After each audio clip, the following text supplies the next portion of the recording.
नागपुर सुधार प्रन्यास के प्लॉट्स को free hold करने की प्रक्रिया तेज हो गई है। इस संबंध में प्रस्ताव राज्य सरकार को भेज दिया गया है, जिस पर जल्द ही निर्णय लिया जाएगा। एनआईटी ट्रस्टी और विधायक कृष्णा खोपड़े ने बताया कि इस निर्णय से सैकड़ों नागरिकों को राहत मिलेगी। साथ ही मनपा अंतर्गत भूखंडों के लिए भी इसी तरह के प्रस्ताव भेजे जाएंगे।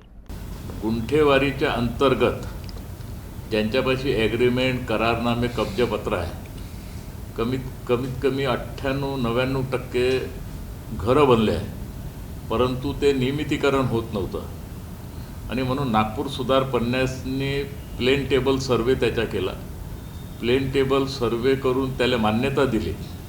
आमचं म्हणणं असं होतं का प्लेन टेबल सर्वे झाल्यावर तुम्ही आपण सगळ्याला डिमांड द्या, सिटी त्याच्यानंतर हे सिटी सर्वेच्या मोजणी करता टाकतात आणि तिकडून आल्यानंतर ते डिमांड इश्यू होते आणि सिटी सर्वेला गेल्यानंतर तिथं भरपूर वेळ लागते, कारण आजच्या तारखेमध्ये सिटी सर्वेकडे कम से कम 250 ते 300 प्लेन टेबल सर्वेकडून प्रस्ताव पडल्या, एनआयटीने पैसे भरले आहे, त्यांच्याकडे मेन पॉवरची प्रॉब्लेम आहे आणि त्याच्यामुळे ते टप्प्याटप्प्यानं ते करतात। म्हणून आजच्या मीटिंगमध्ये असं ठरलं का कलेक्टर साहेबांनी मान्य केलं का आम्ही 2 सिटी सर्वेचे अधिकारी एनआयटीला देतो आणि ते तिथच्या तिथं मॅपद्वारे ते जे मोजणी केली आहे त्याद्वारे आम्ही ताबडतोब तो मार्ग काढतो आणि एनआयटीमध्ये डिमांड देईल आणि तिथच्या तिथं एनआयटीमध्ये बसून ते सिटी सर्वेची मोजणी होईल आणि तो एक मार्ग काढण्याचा त्या ठिकाणी प्रयत्न केला आहे।